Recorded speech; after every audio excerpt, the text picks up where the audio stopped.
Over time, however, human hearts grew distant from their Creator. Violence and corruption filled cities and villages. Everywhere, people neglected justice, showed little kindness, and acted as if their deeds were unseen. The darkness weighed heavily, and God, who had created the world in goodness, was grieved by what he saw. But amid all this, there was one man who lived differently: Noah. He was righteous in his generation, a man of steady character and simple obedience. With his wife and his 3 sons, Shem, Ham, and Japheth, and their wives, Noah sought to honor God while the world around him descended into chaos. One day, Noah heard the voice of God, a voice that broke the silence and cut through the noise of his troubled time. God spoke with gravity. "I have seen the violence on earth. Every thought of humanity is turned toward evil.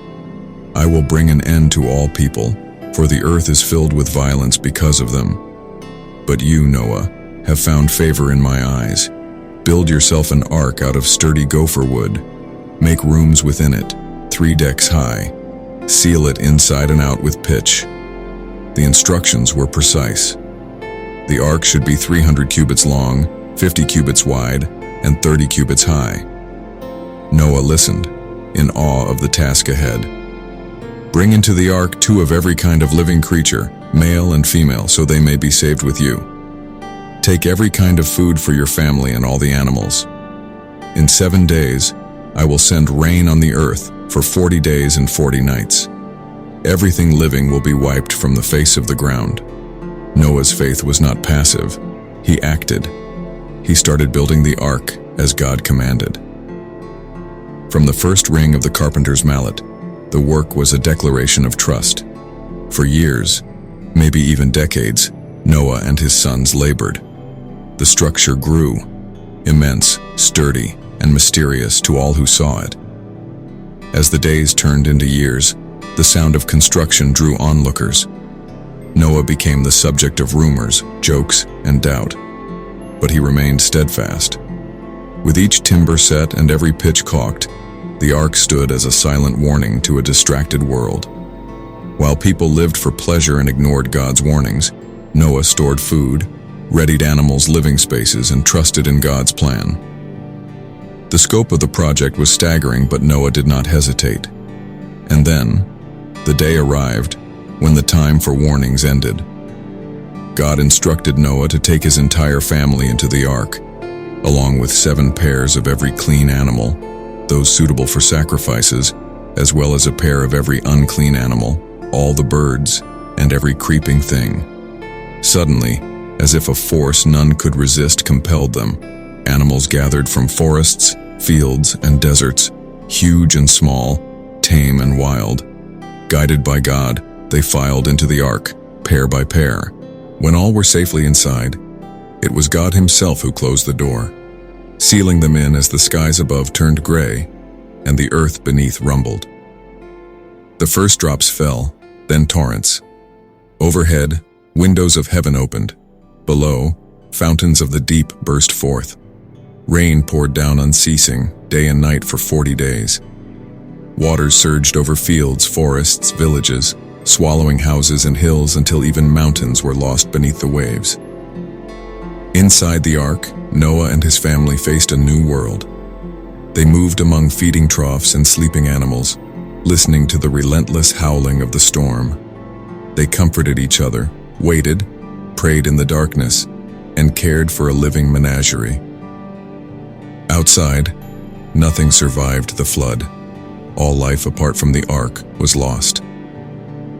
After 40 days, the rain ceased, but the floodwaters covered the earth for 150 days. The ark drifted safely, borne on an endless, featureless ocean.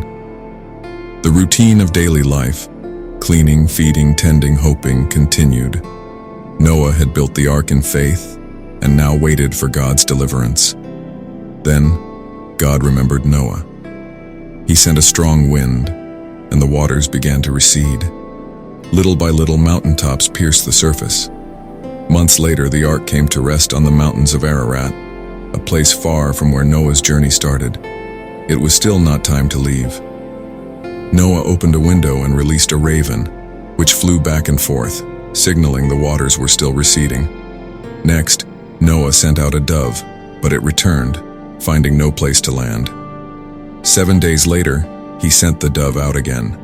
This time, it returned in the evening with a freshly plucked olive leaf in its beak, a sign of hope and renewal. After another week, Noah released the dove again, and this time, it did not return.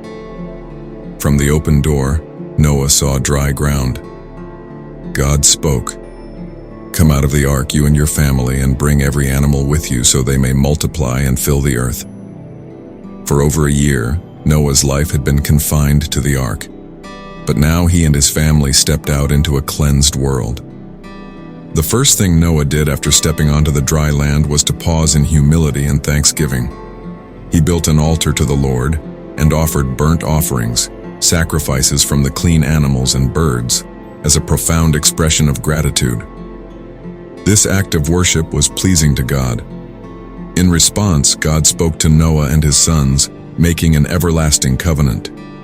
He declared, "Never again will I curse the ground because of humans, even though every inclination of the human heart is evil from childhood. Never again will I destroy all living creatures as I have done." To confirm his promise, God set a rainbow in the sky, a sign of hope and mercy. Whenever the rainbow appears, he said, he will remember his covenant with humanity and all living creatures, that the waters will never again become a flood to destroy the earth. God blessed Noah and his sons, commanding them to be fruitful and multiply and fill the earth. This was a charge to rebuild, to nurture, and to steward the earth with care. Noah and his family began their new life, tilling the soil, planting crops, and re-establishing homes and communities. The story of the flood, the ark, and God's mercy was passed down from generation to generation as a solemn reminder of divine justice and grace. Yet the narrative also includes moments of human frailty. Noah's life after the flood recorded instances that remind us that even the righteous carry imperfections and that faith is a lifelong journey. This story from the ancient past challenges us today. It reminds us of the power of obedience, the consequences of turning away from goodness, and the promise of restoration for those who hold fast to faith. If Noah's story speaks to you, consider where in your life faith and obedience might guide you through storms. Share this story to inspire others. Subscribe for more Bible stories that deepen understanding and strengthen hope. Join the conversation below and reflect on how faith has shaped your journey.